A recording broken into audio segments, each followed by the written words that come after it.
Yo, what's good, everybody? I want to welcome everybody back to the No Level Cap podcast. I am Sage Ashford. This is Terrence, Will, and Rakeem, and we are the No Level Cap crew where we talk about all the anime, all the gaming, and none of the bullshit. So this week was a lot of fun, actually. Like it's summer. It's that summer games time period. It's hard to call it E3 anymore. It's because E3's dead. At least for now.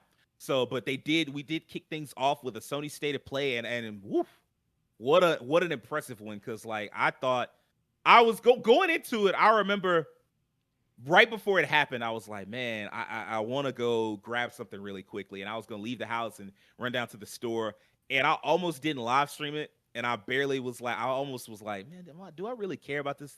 It's probably gonna be whack. Like some just told, like something was in me, like this might be whack. Like a lot of Sony State of Plays have been kind of disappointing, but then something else just told me like, nah, you need to go check it out and see what was popping.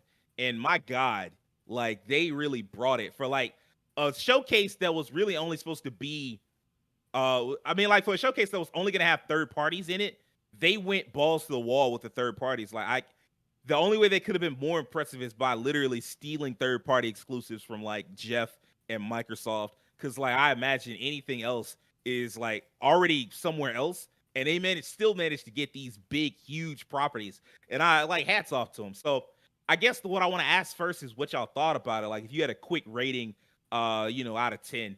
Rakeem, what would you rate what would you rate State of Play out of 10? Definitely 8 out of 10. I really enjoyed it. I thought they did exactly what it was supposed to do. They brought the big guns out. They did not play with us. Had a little bit of something for everybody. They blocked it pretty well. You had your horror games, you had your big, you had your RPG, you had your indie games. I enjoyed it, and it was such a short amount of time in 30 minutes. They stuffed it pretty much with it as much as they possibly could. I think they did a great job. I'm gonna say like I'm gonna move on to Will in just a second, but I want to say the 30 minutes thing. Like I saw so many people online go, man, this thing's probably gonna suck. It's only 30 minutes long. Because like one thing I saw a lot was like the difference between State of Play and what is it, PlayStation Showcase, I think. And like Yeah. people were talking about how PlayStation Showcase is the bigger one, but I went back and looked up the last PlayStation Showcase, and it was like 42 minutes. That's not that big of a difference. That's just 12 minutes. Like you can stuff a lot of games into 30 minutes if that's what you want. Nintendo shows you that all the time. Like 30, 40 minutes is plenty of time as long as you cut out all the extraneous bullshit. Will, if you had to rate the State of Play out of 10, what would you rate it? 8.5 out of 10 because it did everything I needed it to do. It pretty much almost talked to me almost exclusively. I was just like, okay, you giving me everything I want to see. Say no more. I'm here for it. Give me what I want. I'll be waiting.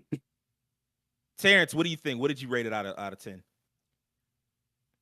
Part of me really wants to give it a 10, but I think I'll give it a 9 just because not everything there was for me. But one thing I have to admit, it flowed. It was snappy. They went from one thing to the other. There was not a dull moment in it. Like even if a certain game wasn't for you, like you can't. They stayed on top of it. Like structurally, it went from point A to point B, C, et cetera, et cetera. So I want to give it a 10, but I'm gonna give it a 9 just because not everything appealed to me. But I think, in my opinion, this is one of the strongest State of Plays they've done in a long time. I'm gonna give it a 10 out of 10. I'm glad Even somebody though did. I'm glad somebody Yeah. did. even though everything didn't appeal to me, like just what Terrence said exactly, like structurally, and like if you didn't like a game that they were showing, don't worry, it was like 2 minutes and they were on to the next game, and they just Mhm. kept bringing new games and like I will say it was a little Capcom heavy. That's the only criticism I can give it. But even still, like the games that they had, like they brought big games. It wasn't just Exo Primal, which is not Dino Crisis. Like Dino Crisis is not even that big, and it was like we got not Dino Crisis. It's like all right, I guess Sony and I guess Capcom. This time they were not playing around. They had the 1-2 punch for you, and I guess from there I would like to just go ahead and break it down. They kicked things off with like Resident Evil 4. I gotta say, I have no interest in Resident Evil 4. Even though I know it's a classic and all of that, I'm not a horror game dude. I've never been a horror game dude, and this isn't gonna change my mind. But one thing I will say about this trailer, my God, if every trailer could start out the way they started out with here's the release date. We're not gonna make you wait to the end of the fucking trailer to see if we might put a release date in there or to put like here's the season and the year, which we probably gonna fucking miss that. No, no, no, no, no, no. March, I think 24th. Yeah, March 24th, 2023. They wasted no fucking time, and I want more games to be like that. Terrence, what did you think of Resident Evil 4? So I'll say, as someone who like I played OG Resident Evil 4, I played on the GameCube, like one of the greatest games of all time. I'm glad to see Resident Evil 4 return. I mean, we knew that it was coming back. I mean, this has been a rumor for a long time now. Like we knew Resident Evil 4 remake was a thing. It was just a matter of when. And none of us called it being there, but it was there. And it looks good. And I will say this. I know some are kind of concerned about the direction of it being different from OG Resident Evil 4. OG Resident Evil 4 is available on dozens of platforms. That game isn't going anywhere. And this is the argument that can be made with almost any remake. Whenever you have a remake, it doesn't automatically erase the original. If you like the original, you can go and play the original. So if this new one does something different, I'm curious to see what direction it goes in. Like, I don't want the same exact game that I played in 2004, 2005. I'm glad to play a new version of that game, like new controls, a slightly tweaked story, maybe not as campy, maybe a bit more of like the darker direction that like Resident Evil 2 and Resident Evil 3 had. So I'm very interested to see the direction that Capcom takes the game. It's looking really, really good. I think that's been the big criticism I saw about it, like that it doesn't seem like it's going to be as campy. And I think people like the cheese, and they think Resident Evil is mostly a cheesy franchise anyway. And I can kind of see where they're coming from with that. But I do agree with what you said as far as like, yeah, I think most games, I think like if you want to play the original is there for you. They're not hoeing you like Rockstar did, where it's like, yeah, the old GTA 3, that shit not even available no more. You can't buy it no more. You got to buy this remastered version that nobody likes. Like, That was so stupid. yeah, exactly. They're not doing that. Like Resident Evil 4, I'm pretty sure will still be available to you. You can buy the original if you don't like this, so it'll be fine. Hell, there's a fan-made HD update. Like, if you really, really want to play the original RE4, even with like 4K visuals or whatever, that's there. So, look, if you don't like the new direction, just go play the old game. It's still there. There you go. And you are exactly correct. Rakeem, what did you think about Resident Evil 4? I thought it looked great. I actually recently bought Resident Evil 4, 5, and 6 last year. They had a sale for Resident Evil. And, I'm not really a horror guy, but I did play a little bit of Resident Evil when I was a kid with my cousins. Like, I played Resident Evil 2, Resident Evil 3. Really enjoyed those games. Traumatized by those games. Probably to this day, honestly. But I wanted to get back to the franchise. And I really honed in on this Resident Evil 4 because I played Resident Evil 4, and I know its pedigree. I know its history. I have several friends who've played it, including, Terrence, Tyler, who love it. And I remember playing it, and I was like, what are these controls? Wait, when did you play it? Baby? A year ago. Oh, you were talking about recently. Yeah, I played it recently. Oh, that playing is, it recently. I didn't experience the full game as a kid. I think I played a little bit of it at a friend's house when I was little. But playing it now compared to like how shooters have modernized, man, I was playing it, I was like, I can't do it. And then my first thought was, I can't do it, but I know this game is really good. I would love for them to remaster, remake it, and refine it. I'll be damned, that's exactly what they're doing. So as far as that goes, that's exactly what I wanted. And on top of that, like just the impressive comeback outside of the RE3 remake. But Resident Evil 2 remake, Resident Evil 1 remake, like it seems like Capcom's are really good guys on for the most part on how to capture those old game spirit and modernize them and then make them have a new coat of paint also. The RE engine looks great. I'm really liking the design, the characters and everything. And I think the combat's will be more punchy and more interesting, which is what I want. I don't want those older controls that feel weird and aiming feels weird. Everything.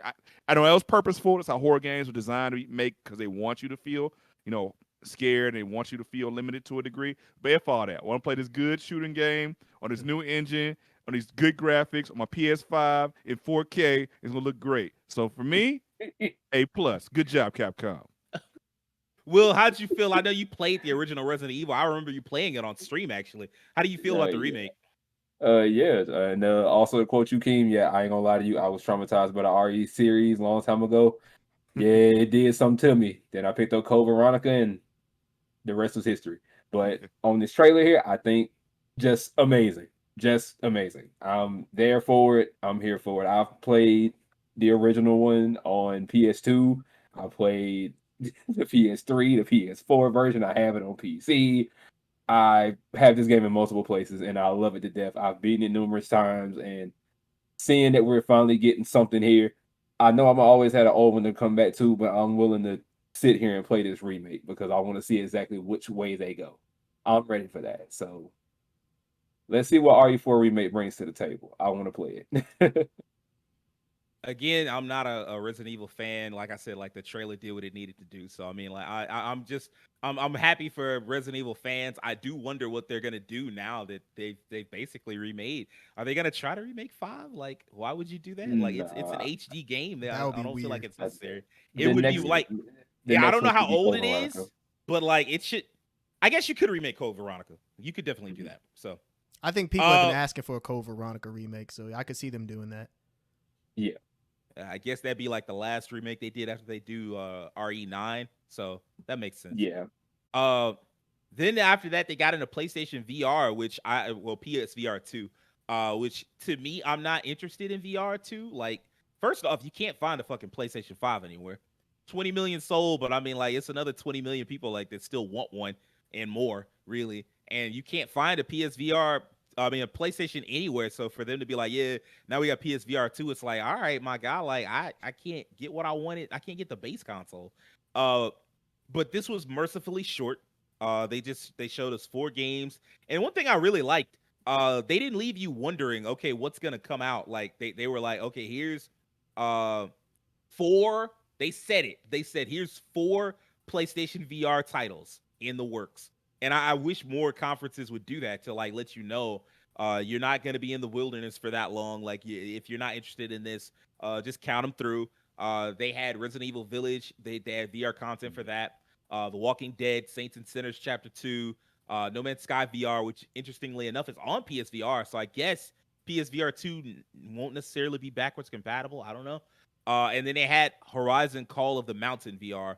I'm not too interested in that one personally. Like I I bounced off Horizon. I got kind of creeped out by it, but Horizon Forbidden West does look cool to me.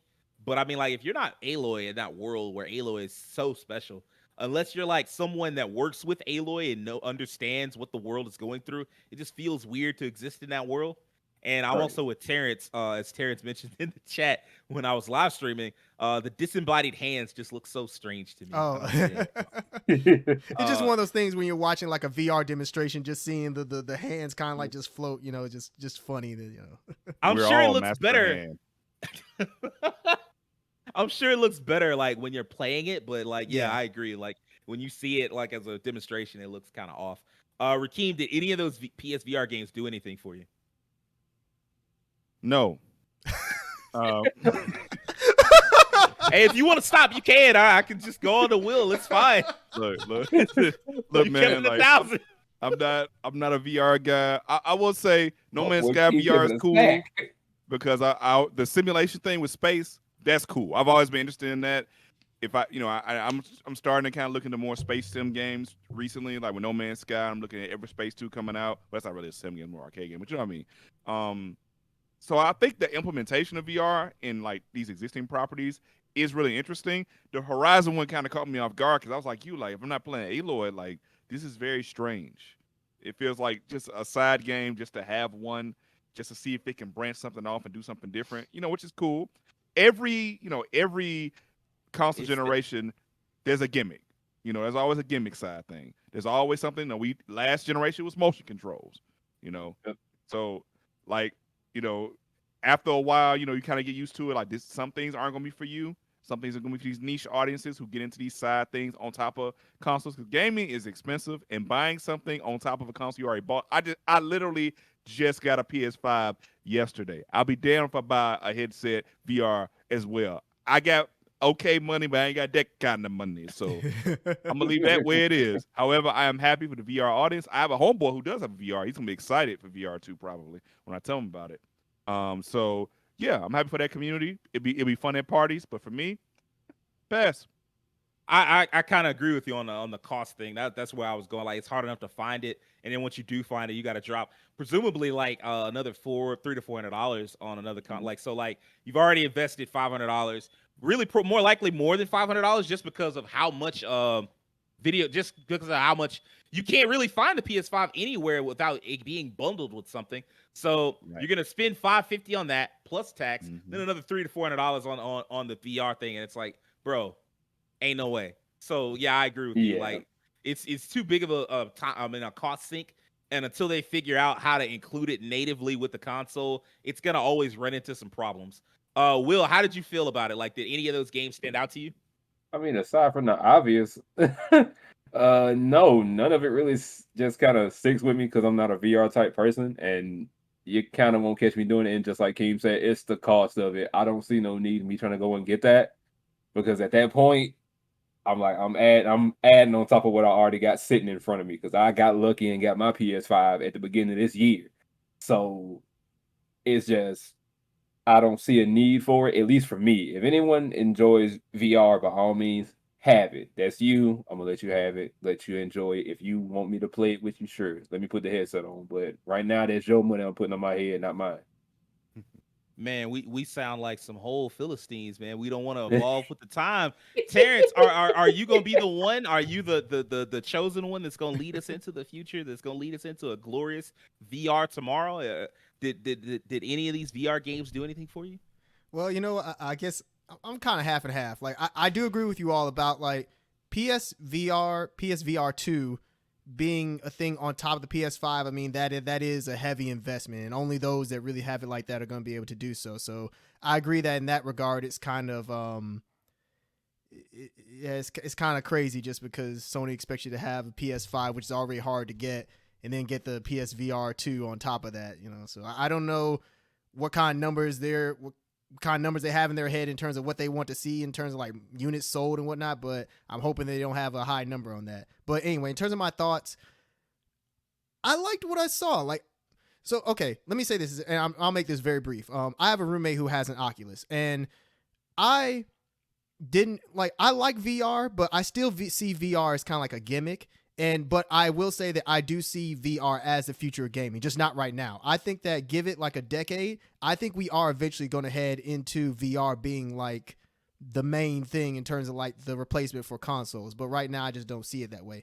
But these games, they are starting to look impressive. Like graphically, VR games of the past, they kind of look kind of washed out and still look jaggy and everything. But I liked what I saw of PS VR 2. It looks good. Now, I mean, in terms of how the games like actually play, I can't comment on that, but I think this is a good step in the right direction in terms of VR for the future.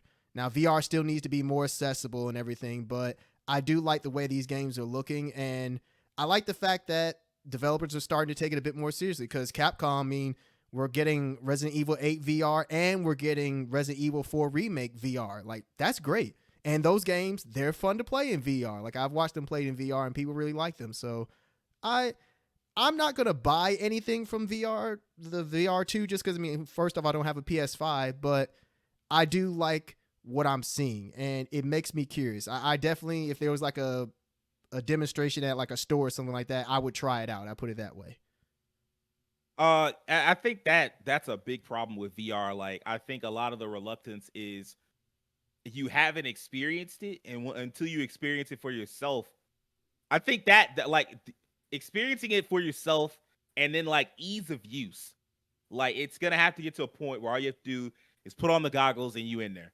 Like until it's like that, that's gonna be a lot of the problem. Like everybody not gonna be like, oh, I'm trying to, I gotta calibrate this and I gotta spend all this time setting it up and it got all Yeah. these wires and all of that is gonna be off putting to a lot of people, myself included. And then also like people with small apartments, like if you don't have enough room to maneuver, that's going to be a big problem for you. Like you're not going to be able to enjoy that game the way you want to. So they've got a lot of kinks to work out. I agree with you, Terrence. Like we need probably a decade before they can replace the controller. Like they want to clearly replace the controller. So that's some time ahead. I'm sorry, people that are like there hasn't been a good innovative game since Mario 64. I'm sorry, guys. It'll be a while before you get your VR upgrade. Yeah, that's a real opinion online. There are some people who think that 2D to 3D was the last really big innovation in gaming, and then after that, it's just nothing. Like, Interesting. do I agree with? Do I agree with that? No, but I mean, like, that's a thing. We're all right. Moving on. The next thing was a big surprise to me. Marvel Spider-Man Remastered. I didn't think that this would. I knew that there would be a bunch of PC game, like PS4 games coming to PC, but I didn't see this just because I thought they would save Marvel because they just had that connection with so like, of course, being Sony, they own the movie rights. I thought they would just kind of save that for themselves. In fact, there's even a tweet somebody pointed out of Insomniac saying this is never coming to other consoles or PC, and here it is on PC. Like, bitch, y'all thought. So what I won't ask is whether y'all care. What I am gonna ask is, do you think this says anything about PC and like PlayStation gaming? Terrence, do you think like Marvel Spider-Man coming to PC, does that mean an acceleration or an increased relationship with PC, like with PC like developing on PC? It looks like that's the direction Sony is heading in because, I mean, we're starting to see all their big flagship titles go get eventual PC ports. And I know Sony fanboys want to complain about it, but look, man, they at least have a gap in terms of like there's years before it goes to PC. It's like if you want to play the game, you had plenty of time to do so. I mean, God of War, like we got a PC port last year? Or was that this year? This year. Yeah, that was this year. And God of yeah. War came out like what, 2018. Yeah, 2018. It's 4 years, man. Come on now. So I mean, I will think it's say a good thing. Huh? I will say there are a lot of PC fans that want it to be day and date. Oh, you're not Nah, gonna. I don't. You're not gonna get that. You're I just don't not. advise that they do that. Like, because I mean, like at a certain point, it's like, well, why am I buying a PS5? But you know, Yeah, but yeah, I do think that it's a good thing. I mean, I think it's a good thing that Sony is starting to work more PC because let's be honest, that's the direction we're heading in. Like these consoles are pretty much PCs, and to be honest, after this generation, I really don't know where we go in terms of consoles differentiating themselves from PC. But that's a whole other conversation. So, but yeah, I think it's a good thing. Will, how do you feel? How do you feel about PlayStation working closer to PC? Does that bother you, or are you cool with it? I'm okay with it because honestly, I feel like just like what you, even though you said this like earlier, like you said that some PC fanboys kind of want shit to be kind of day and date, which God knows we just know is not going to happen. I think if anything, it still gives them a chance to get the game without them having to put out any more money because they pretty much bought the equivalent of maybe about 6 PS5s with the damn PC they probably have. So I'm just kind of Damn, like 6 PS5s. What the fuck did they buy? I'm pretty sure you can get a PC with like a 3080 in it for like $2,000. Like, my God. You can, but some people take their PCs, get that, but then they gotta add this, They got that, that RGB overpriced lights. Hey, they got the and Bitcoin miner. That's what they got. that's what I'm saying. They got a exactly Bitcoin. They got a Bitcoin miner. It's got a water cooler in there. It can also use olive oil. You know, stuff like that. So that's them. But I'm okay with it because we on PlayStation. We gonna get our game. Then some years later, PC's gonna get it. By all means. And especially if you don't have a PlayStation, you still gonna see the game later. If you have a PlayStation, but you hadn't played said game before it got to PC, you have time. Just play it. So PC to PC pipeline, PC to PC, PS to PC pipeline, I'm super okay with that. It's no issue. I ain't got no problem with it. Play your games and enjoy life.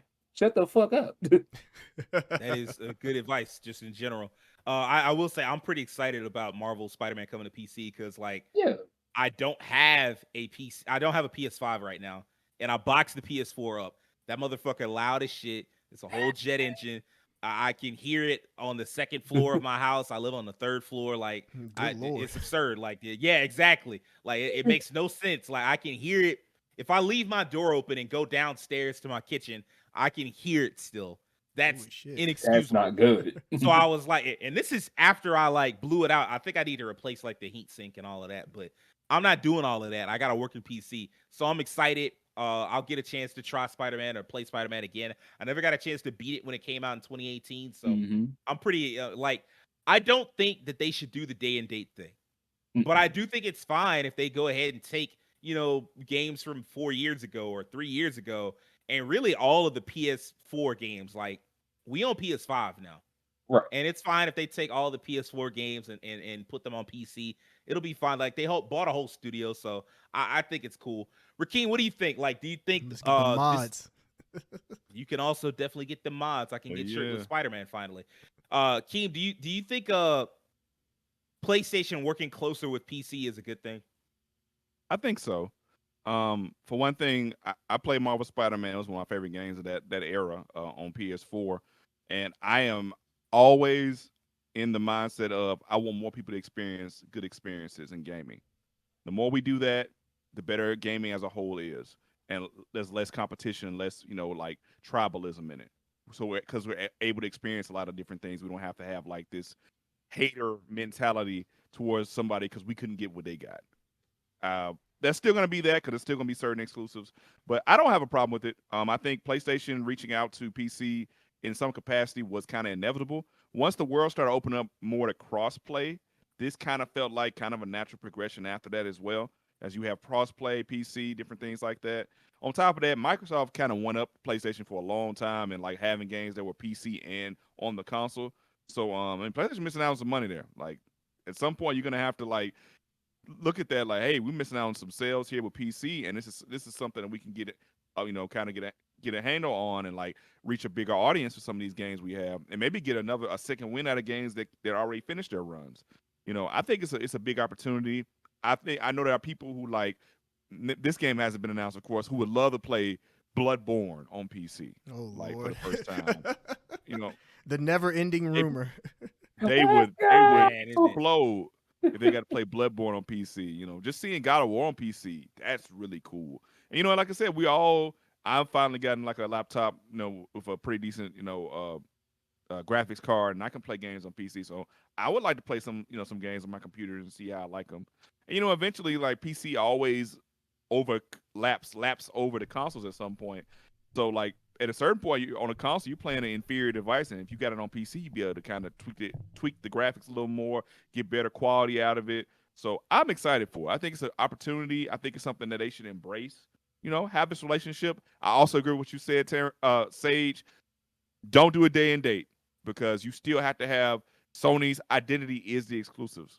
So to some degree, I don't agree with the fanboy, but to some degree they have to, from a business perspective, think about, hey, we still need to want them to buy the games on the console, but after a while we can bring it out to PC, and I think that'll be fine. I think that's a good idea.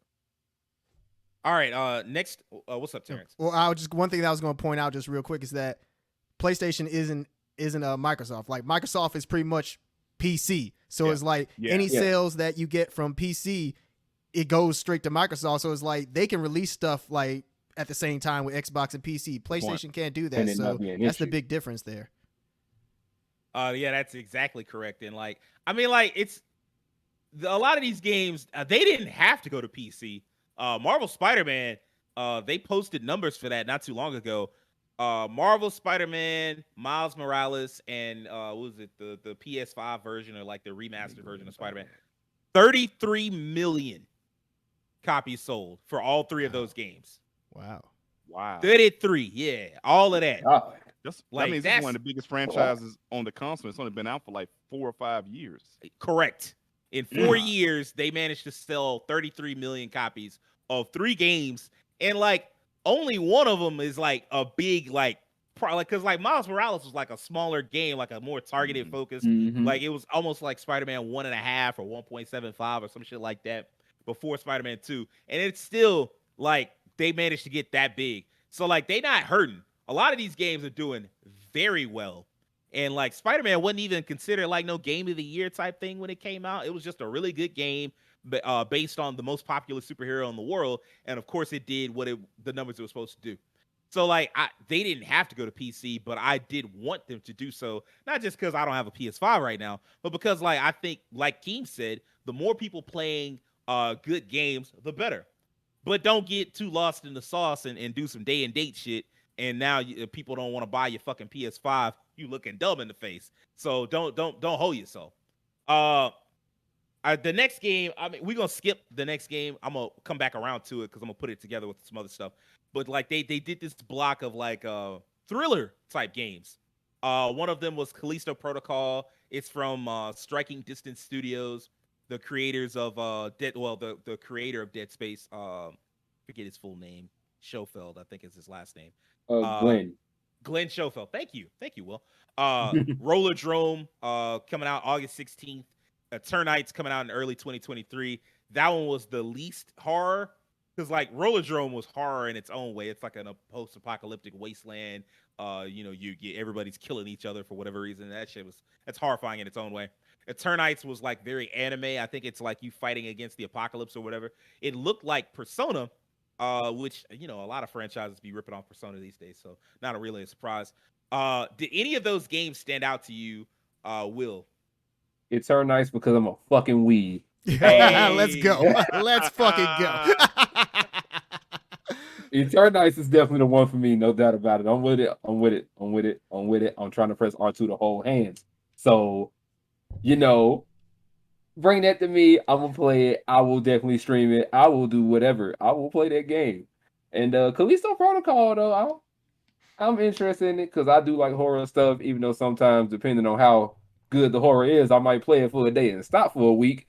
But we'll see how it go. But Eternights definitely got my attention, though. Were you a Dead Space guy? I played the first Dead Space, and I ain't gonna lie to you, man. Whew. Yes, they say it's something serious. I've seen a little bit of it. I know horror is not for me. Terrence, did any of those three games do anything for you?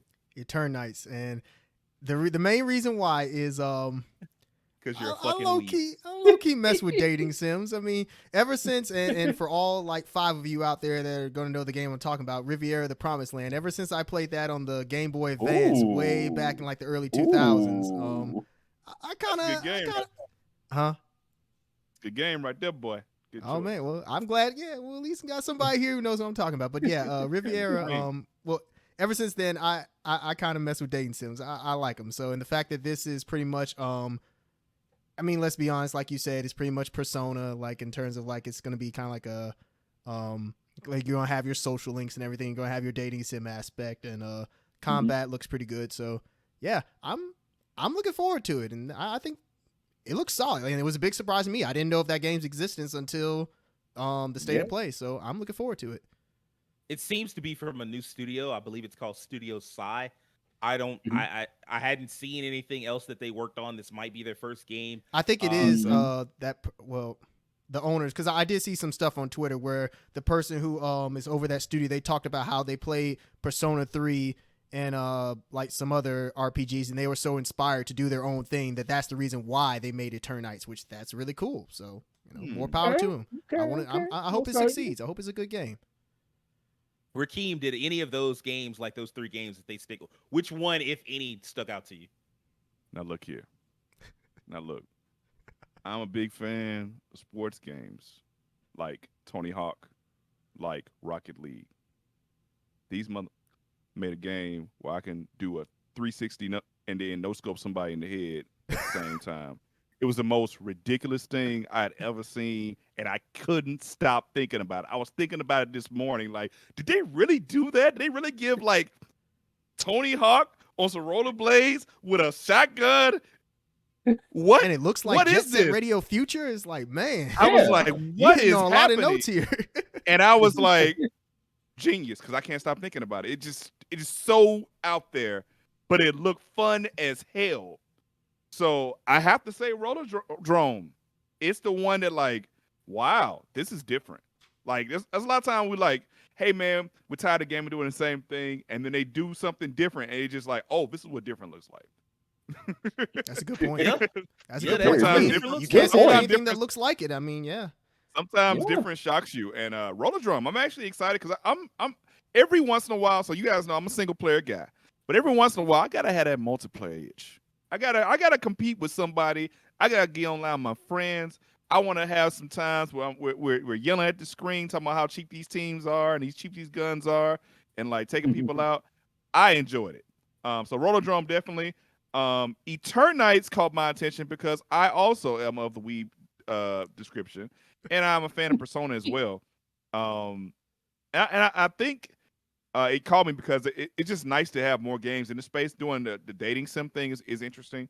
Mhm. It seems like it's going to be more of an action game than an RPG with the dating sim. I'm not sure if that's the case, but maybe. But yeah, it looked interesting. It's a new IP. I'm always down for more new IPs as well in the Japanese role playing or visual novel space. So I think it's dope. I think that's dope. But that Rollerdrome, I can't stop thinking about it. It's so ridiculous. Yeah. So that's my Actually, had answer. to look like that was why I was, turning my head. I was trying to find out because it looked almost like a single player game, and it does have a single player component. There apparently is something of a mini story and stuff like that. But there is a multiplayer version, which I mean, like when you look at it, you like it better be. So, Yeah. uh, speaking of multiplayer, Uh-oh. so Capcom revealed the first 4 characters of Street Fighter 6, and then the internet said, "Let's look at the other 18." So Street Fighter 6 had already been announced. We didn't know it was gonna happen. It was a special moment because you only get one once a generation at this point, and that was pretty cool. Like we got to see it. Uh, and then the internet was like, "Hey man, but what about the rest of the roster? Here it is. Check it out." And I felt kind of bad, and I don't often feel bad for marketing departments because I mean like they ain't got nothing to do with me. I still got to pay $60 or $70. So like I felt kind of bad because like really once you reveal all the characters, what else is there left for a fighting game to talk about? But I will say I had no interest in Street Fighter 6 because like I'm not a fighting game guy. Like I can't the time necessary to get good at those games is too long. I can't learn because all my friends have been playing fighting games for forever, and they would I'm just sorry. stomp me into the mud. And ain't no sense in apologizing. It is what it is. You're just good at the game. You're supposed to. But like I would just get stomped into the ground, and when you get stomped to the ground, you don't actually learn anything. You just the only thing you learn is how much it sucks to lose. So I didn't really care about this game until I saw a creative character run around Metro City and do a Shoryuken, and I was like, hold on, what are we doing here?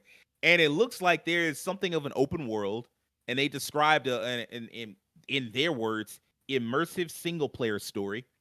So I don't know how long or how in detail that is, but I do find that fascinating. They're bringing back World Tour mode from I think Street Fighter 3. Alpha Oh, 3. Alpha Alpha 3. 3. Alpha Yeah. 3. Thank you. I knew it was one of the motherfuckers. Alpha 3 is different from 3. My bad. Uh, but yeah, like they're bringing back World Tour mode, and I'm like, okay, well, I'm actually very interested in that. I have always like there are a few fighting game universes that I like enough that if they made a single player game, I'd buy it. One of them is Street Fighter. Another is King of Fighters, and then Tekken is kind of there, but really Street Fighter and King of Fighters are the ones. And to see them kind of like go, yeah, we can do something like that. We can accommodate you. And I'm sure the goal is to get people in the door and hopefully pull them into online. I ain't going online, but I mean, like at least you might get a sale out of me because I was kind of fascinated. Uh, so I know everybody here is a Street Fighter fan. Rakeem, how did you feel about the reveal, and then how do you feel about the open world and the leak? The reveal was fantastic. It had like a nice tinge of like Street Fighter, the attitude of like urban, kind of like on the streets kind of feel. They introduced new characters. They brought them in with the old characters. So it's like, hey, this is our new generation version of like the Strike series, Street Fighter, like Second Impact, Third Strike. This is our new generation version of that, and we're not gonna f it up this time, basically. So I was blown away. Like graphically, it looks great. I think the tonal change in the characters. I love progression of characters in fighting games because I feel like sometimes fighting games don't progress their characters a lot. And they just kind of have the same character over and over again. And even though the timeline will change, that doesn't make any sense. This is much more interesting. I like redesign. Chun Li has a new redesign. I like that one too, but I really like Ryu's redesign. I was like, hey, he's not messing around this time. So yeah, as far as reveal, the open world section, I just did not see that coming. I knew that Street Fighter, they learned their lesson from 5 because everybody knows the problem with 5 early on was that the content wasn't there with the game, and they really wanted to focus on the esports content. They're still focused on the esports content because we saw the commentary, esports commentary additions into the game. But this time they're like, we got you this time. We got a story mode. We got a creative character. We have things that people would like to play on their own with Street Fighter, and I thought it was a great addition. I myself love single player modes in fighting games and the competitive side, so I like to experience all of the game. So the more you put in there, the better it is for me. Now, as far as the leak, I looked a little bit at the leak just to see the new characters and everything, some of the redesigns. We can also talk about Broke Ken. That is hilarious. Yo, the I'm memes sorry, from Ken. that have been gold. It's been when he actually she took comes the out and kids, tells that Ryu. story. She Man. took the kids. Took the kids.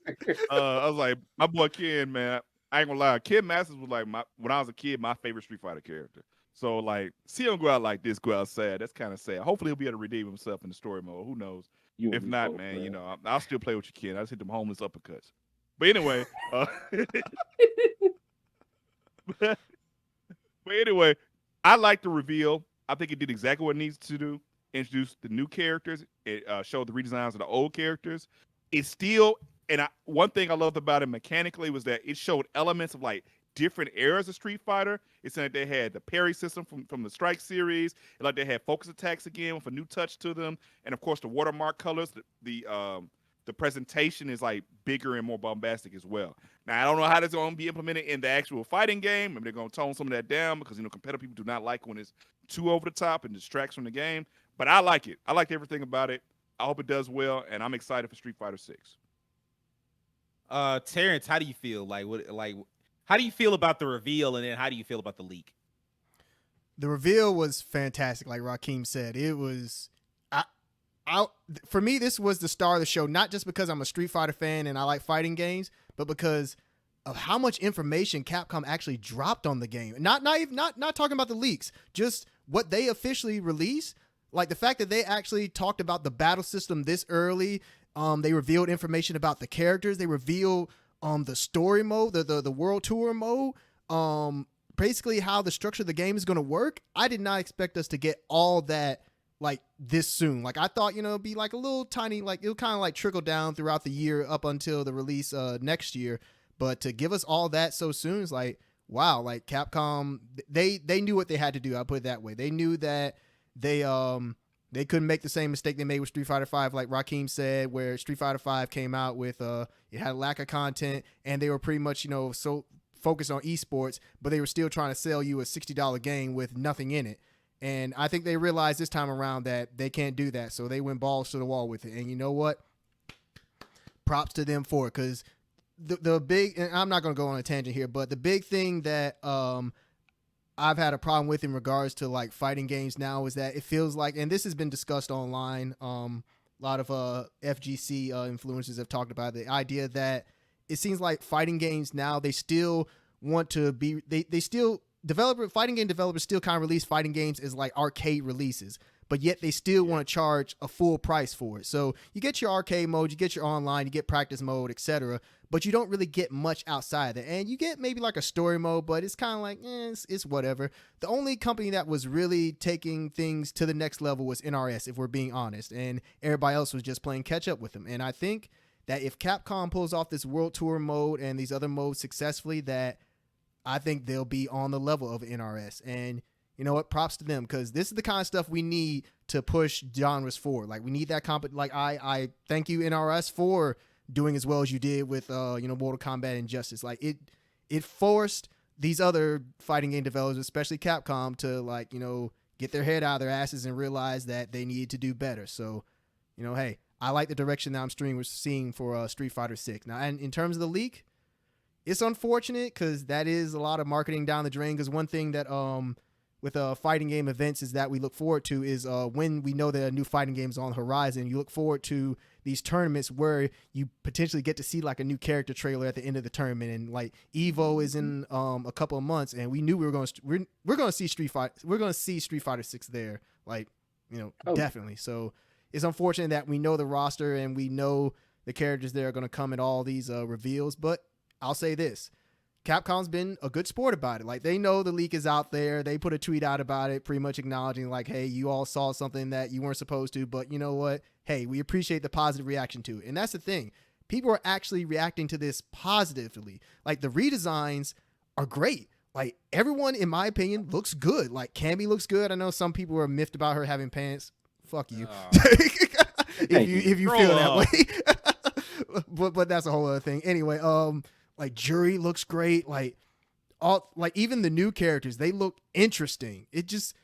I like what I'm seeing, and it gives me the same feeling that Guilty Gear Strive gave in terms of when it redesigned its entire cast. Like everybody looks significantly better than what they did before, and I feel the same way about the leaked images that we saw of Street Fighter 6. Like everybody looks great. So, even though we know the cast in advance, I look forward to these new trailers because I want to see how what we saw on essentially paper or on our screens comes to life. So I'm looking forward to Street Fighter 6. Like what we saw at State of Play, this has me so hopeful for next year. Like I after Street Fighter 5, a lot of people were kind of like, I don't know, Street Fighter 6, man. I kind of like wait and see how it's gonna look. People are kind of like down in the dumps about it, but Capcom has proved themselves. Like the Capcom Redemption arc continues. Like they've stepped it up. Like they've been doing a damn good job. And you know what? Hats off to Capcom. You listen to your fans and you're doing what you're supposed to. So just keep doing a good job. And yeah, hopefully this game will be good.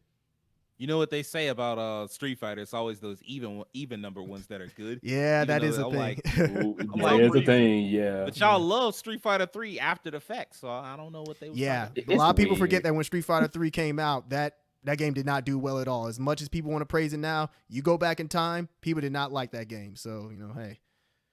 Now, I will say this, like Capcom reacting positively to it is an example of like that's what happens when people like what you're doing. Like if people don't like, if you're like still working on the project and it's still a ways from completion, like it can always go bad on you. Like if something leaks a little too soon before you've had the chance to polish it, gamers are not a very understanding group.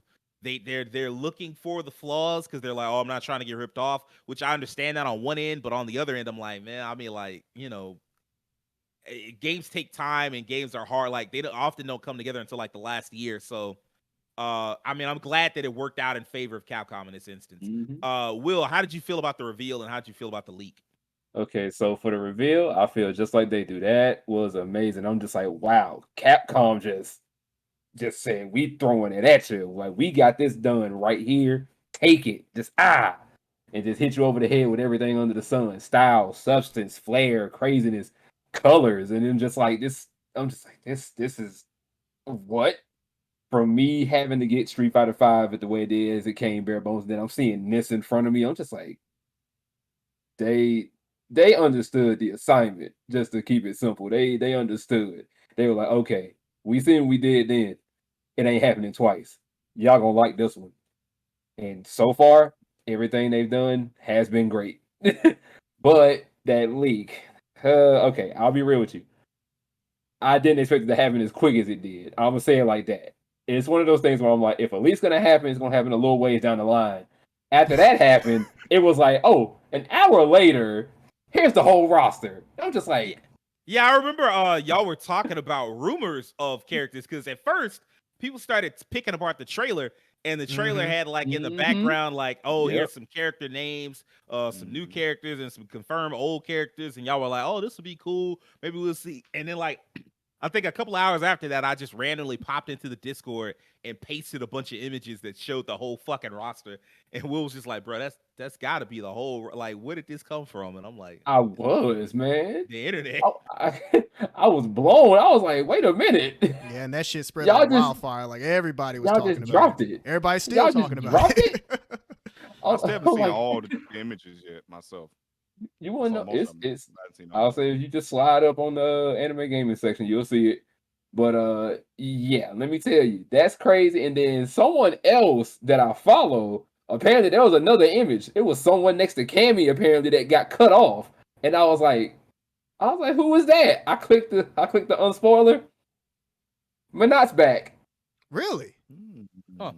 Yeah, because like I've seen concept art. I've seen people throw like concept art out. I almost thought it was real, but like I've seen like art, like people drawing themselves of like Adon and a couple other characters. They was like, it would be cool if these characters came back. I'm like, that's some really good art. I feel like they will fit in. I hope these people ain't predicting the future because we got some internet artist prophets out there. They'll definitely draw something up and it'll happen. So that's true. But I think that leak, I don't know. It happened way too fast for my liking. But seeing what I see, I love the designs. My boy Rashid's back. He looking good. That's all I got to say. We riding the wind all the way into 2023. But everybody looks great. I'm loving it. And also, I want y'all to know this is my headcanon for the rest of the time we here playing Street Fighter 6. Akuma wants his shoes back. Okay?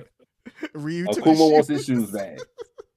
Well, that's what happens when you get beat out your socks and by somebody that mastered the power of nothingness, or however you gonna say it.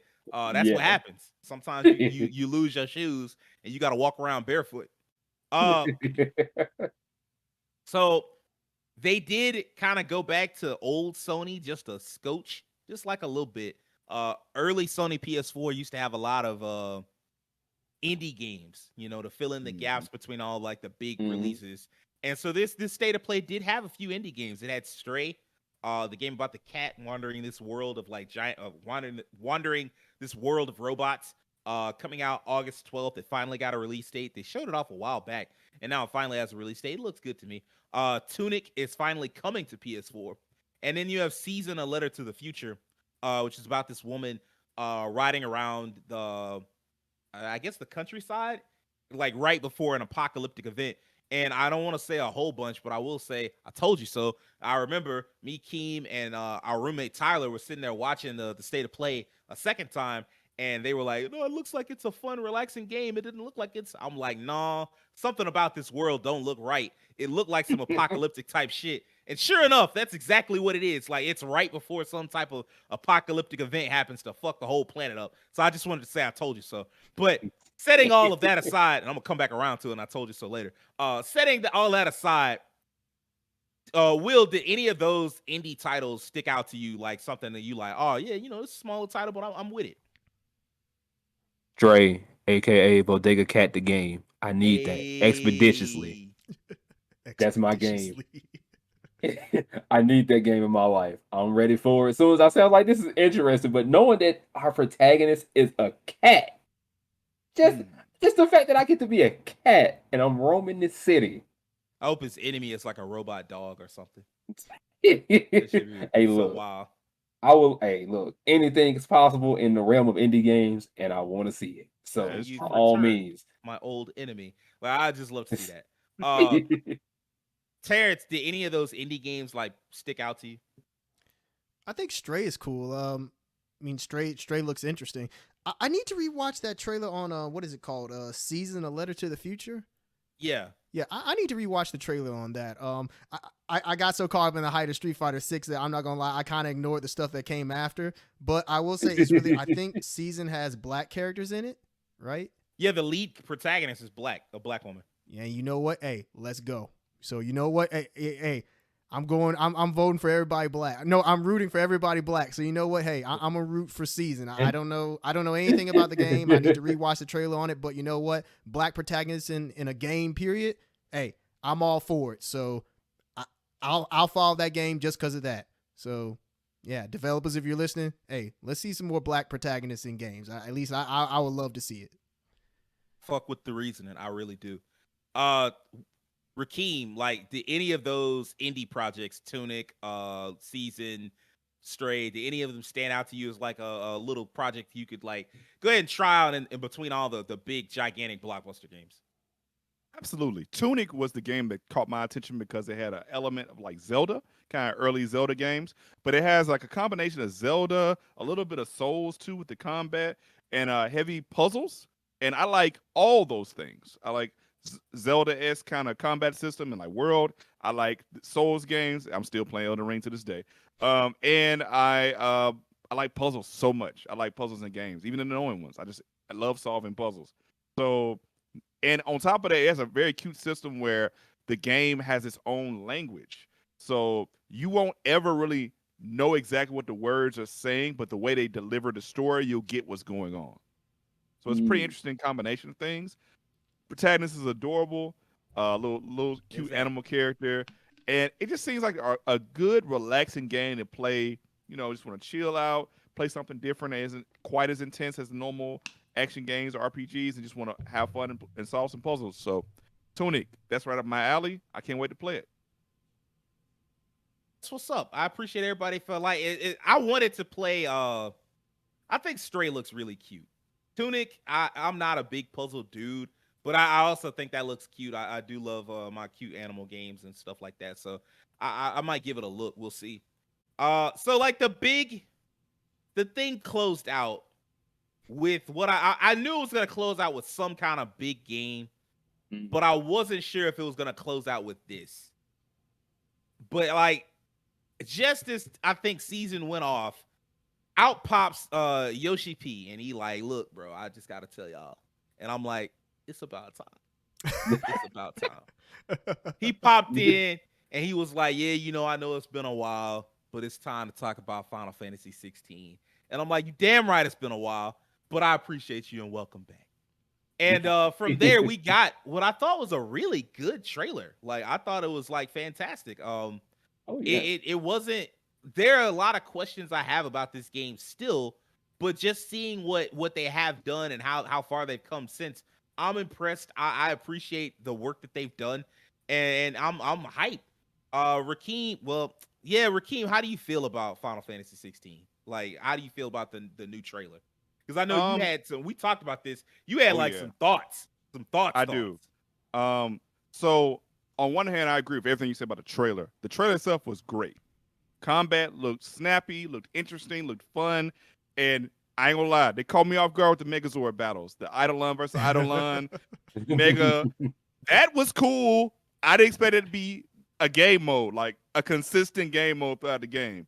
That was interesting, and I do enjoy the combat like demonstration. I was a big fan of Devil May Cry growing up, so the fact that combat director came over to Final Fantasy and kind of influenced the combat, that's cool. The only thing I'm concerned about, since it kind of carried over from the last trailer too, is that the RPG elements have kind of sort of been de-emphasized a little bit in these trailers. Not to say they aren't there, because I mean I've seen some screenshots. There's still elements where he's going into open fields and forests and open world zones. So it's definitely gonna be a big game. It's not just gonna be like a corridor action game, I believe. But you know, not having a party, it seems that's a direction that for Final Fantasy specifically, because it's always been about the group dynamics compared to other RPGs. That's personally just a personal pet peeve of mine. I like when Final Fantasy is about the group, not just one person centered around like the group dynamics. Each person contributes in their own way. The class system where everybody comes together. That's something that's personal to me, and I kind of hate not seeing that in later Final Fantasy games. I am kind of interested in seeing how these Eidolon switching thing happens. Like it's saying his abilities change depending on what summon he has equipped, and he can trade them on the fly. That's really cool. I think that could be something that could be really interesting and fun to play with. And it seems like each Eidolon has like a dominant, a character that's associated with them from these different kingdoms. And I'm wondering if they influence and become kind of his party as well, and they kind of lend their power to him, or he just takes them all and kills them. Who knows?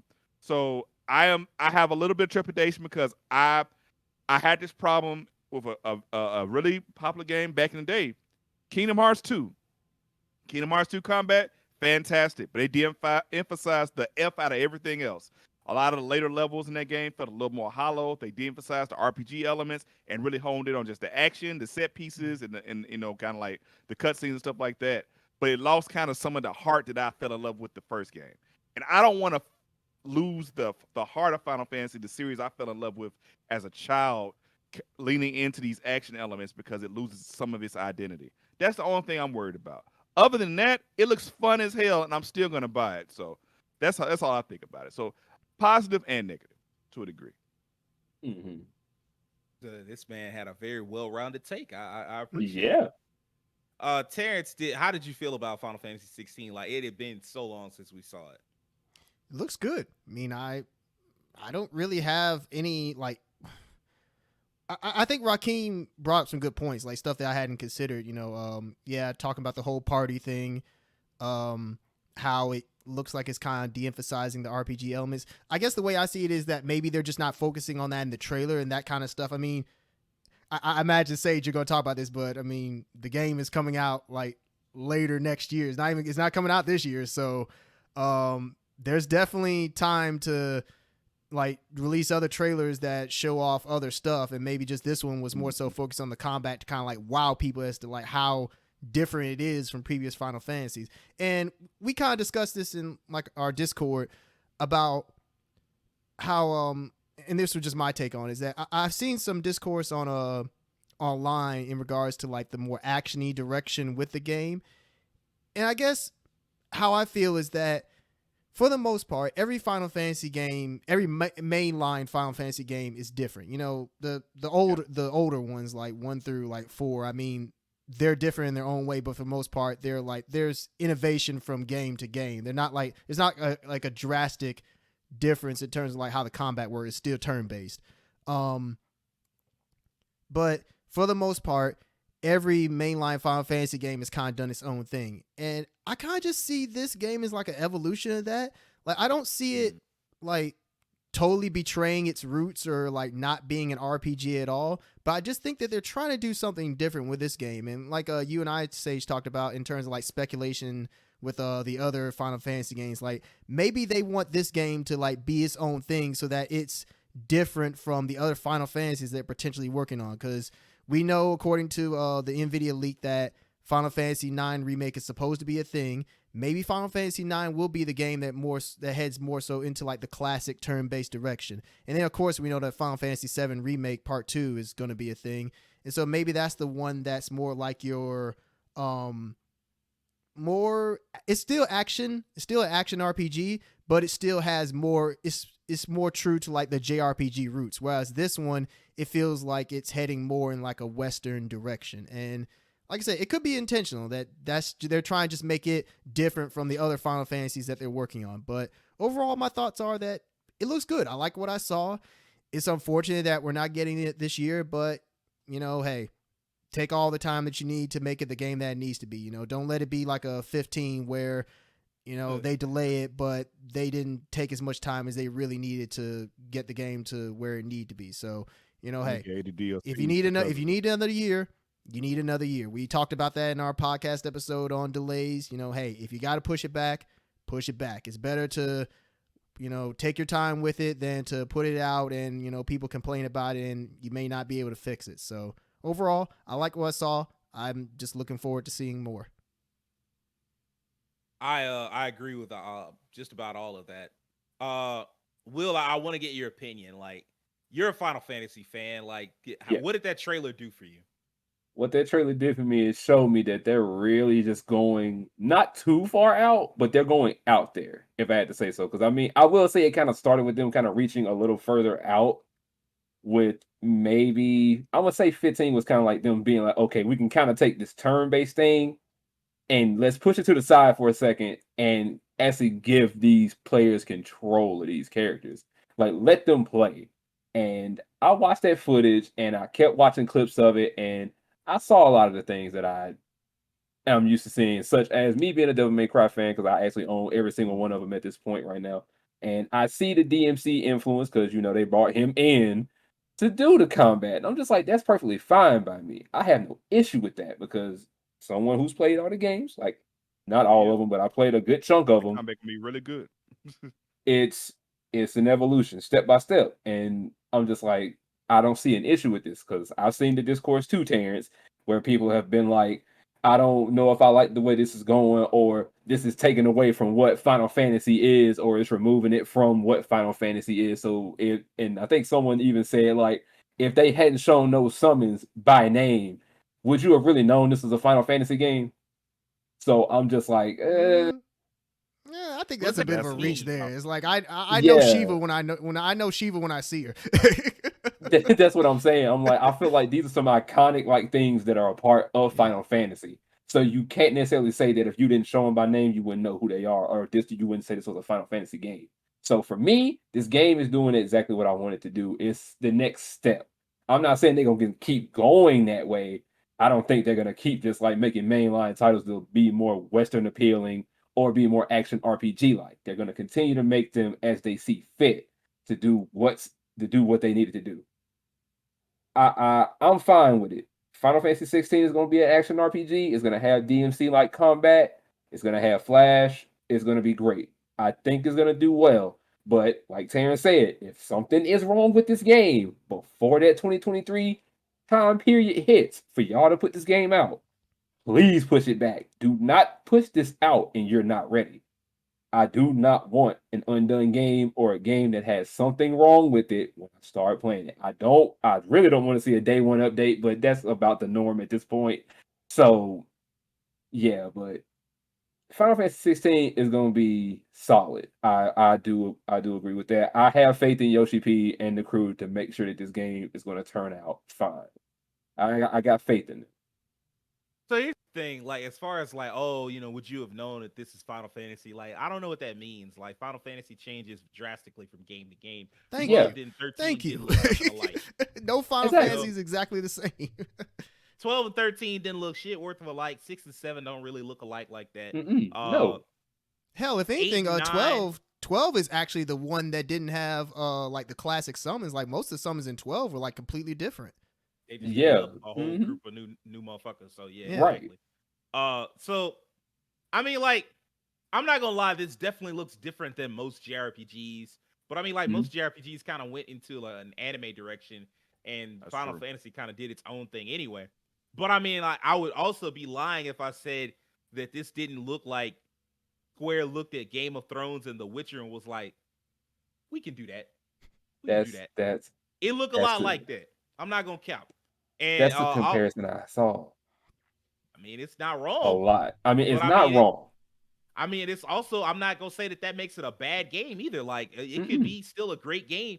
One thing I will say, I heard that before they started working on FF16, they were working on a game that they said looked so much like Bloodborne that when they saw Bloodborne get unveiled, they were like, "This looked kind of familiar."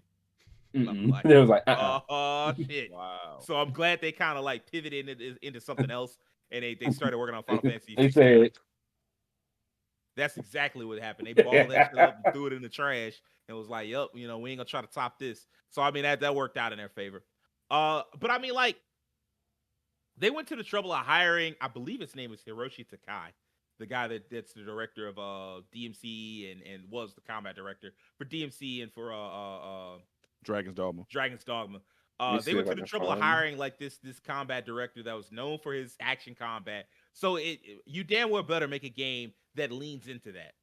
I do think it sucks that if there is no party, we don't know that for sure, but it just Yeah, you were right. Hiroshi Takai is the main director. He did work on Final Fantasy V, The Last Remnant, and Saga Frontier.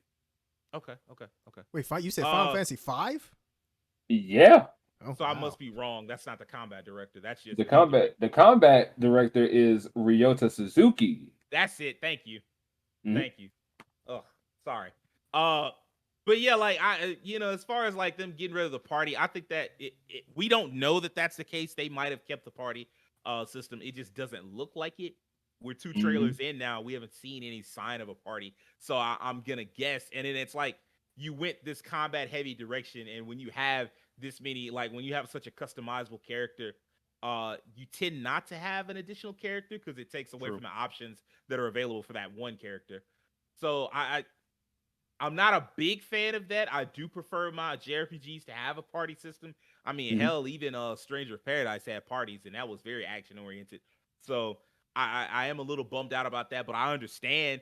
Of course, if you wanted to go this route, and then of course you can have there are other things that you can do. Like depending on how they decide to approach this, you could have your own kingdom that you build, and you maybe you don't have a party that goes into the field with you, but you have a party that awaits you back at your base, like a series of NPCs that help you out. One gets you armor, one gets you like weapons, another gets you like certain items and stuff that you can't get anywhere else inside Nino the Kuni world. too. Yeah, on some Nino Kuni 2 type, I'm gonna Yeah. build my own kingdom type thing. Very good reference. That's exactly what I was thinking about. Maybe you have that, like even though Nino Kuni had a party, Nino Kuni 2 had a party, but like maybe it is like you collect your own like kingdom and build a kingdom because like it does seem like the kingdoms that exist in this game are very corrupt, and maybe you build a righteous quote unquote kingdom. So that would be cool. It just depends. It depends on what direction they want to go with. Speaking of kingdoms, I do agree. We only saw combat, and I'm gonna need to see more of everything else. Because like to me, it's not a JRPG until I see some cities. It's not a JRPG until I see some people, some other characters that aren't just in your party or aren't just your main character.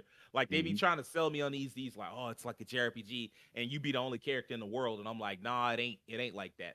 I need a fully fleshed out world, and until like we've seen some screenshots of that and they've shown some cool, but like I'm gonna need to see a proper world before I can get invested and really be like, yeah, all the other stuff I'm willing to put it out to the side. Uh, the one thing I before we close out, I do want to do a little bit of a bragging.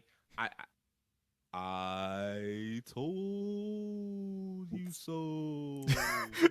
Look, Square not built like that to come out with no game, to like announce a game and then immediately come out with that game that year, which it wasn't an announcement, but even still, like I just didn't think they had it in them. If they had shown off Final Fantasy 12, if they had shown this game off last year, I could have believed it was coming out this year, like late last year rather. If they had shown it off early this year, like January or February, I would have believed like a November, December. But like for them to wait until June, I was like, nah, Square is the type of company that loves the long lead in. And this game seems like it could be a year away. Cause like when you say summer, is it even summer yet? Nah, technically summer, not yet. Yeah, that's what I'm saying. Like summer hasn't officially started. That game could come out as late as September, and it would still be summer. And like that would mean that game is over 15 months away. What do you got for me? What's up?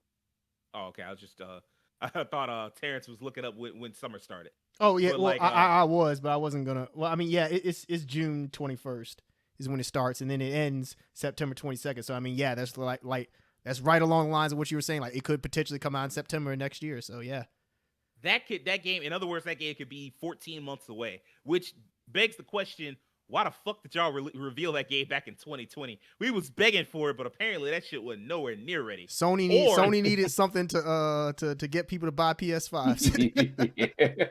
Either that or they were ready to come out with that game in the near future, and a mix of things like the pandemic and people kind of when the first trailer hit, people kind of criticized it. They were like, "Oh, this doesn't look next gen." And maybe they went away and it was like, well, we'll work on the graphics till that motherfucker look next gen. How about that?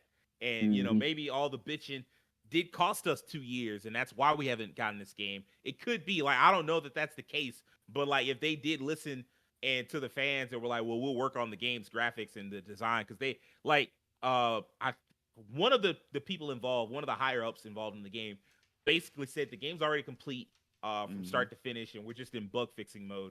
And I feel like they've been saying that for a while now. It's been in bug fixing mode for a while now. Like, bro, you fixing bugs still? And I mean, like, far be it for me. I don't know shit about video games. I mean, video game design. So far be it for me. Maybe it takes a year and a half, 2 years. Or maybe they just want to make sure that when you get it, you get a working, complete product. And if that's the case, hats off to them. They deserve to, like they deserve all the congrats. Because a lot of people, they don't care. They just want to, like, hit their fiscal year goal, and if the game got to come in hot and it melts your PS5 when you put the disc in, ain't got nothing to do with them. Like they already got your money. Like some developers will do that to you. If Square is like, no, we're not gonna do that. We're gonna make sure that you have a working good product. If they were scared off by what happened with Avengers and a little bit with Outriders and definitely with Babylon's Fall, where they kind of rushed those projects out and they're not where they needed to be. If that's the case and they like, look, we're not gonna fuck up our flagship, good for them. So I'm with it. I'm happy to see it. I am thinking that if Dragon's Dogma looks a little like this and Crimson Desert is a good game, there are gonna be some people complaining. Like you'll have people making snide comments all over the internet talking about, man, all these games look alike because they keep copying the West. If they had kept to their own originality, we wouldn't have these samey pieces of trash. Even if all the games are good, you're going to have a bunch of people making snide comments just because they're similar. And I mean, like that happens sometimes. Like sometimes creators are all influenced by the same kind of projects that came out around the same time, and they started working on them around the same time. And then you get games come out in the same, I'm not going to say in the same month or anything like that, but in the same 12 to 15 month time span, you might get those games, and that's fine. Like, as long as they're good, I'm with it. Like if we get some games that have that medieval feel to them, hell, it's been a while. Everybody want to do things that ain't medieval, and the people that are doing medieval games, they don't do them very well. So if we get 3 good medieval games in a short time span, I'm with it. But I think this was a great start to like this summer games period. I cannot wait for Jeff Keighley's show. I think this Thursday, and I really can't wait for Microsoft's show. I believe on Sunday or Monday. So I'm super. Gotta be Monday, yeah, because it's like 8 days, I believe. So I'm super excited to get into like the rest of the month, and hopefully we get to see some more really cool games. I don't want to dig too deep into it because we already did our predictions. So, is there any one game? Give me one game y'all want to see going into like the next month. Terrence, give me one game, just one. Persona 6. Just so I can get one prediction right, please. It's been riding with that Persona 6. I honestly think we'll see Fantasy before Persona 6. Rakeem, give me one game. Splinter Cell. I need it. I've been wrong for 5 years. But this year, it's gonna be different. God damn it! It's gonna be different. We riding with you, Sam. All the way to the moon, Sam. Splinter Cell next month. A scratch ticket because you got about the same check.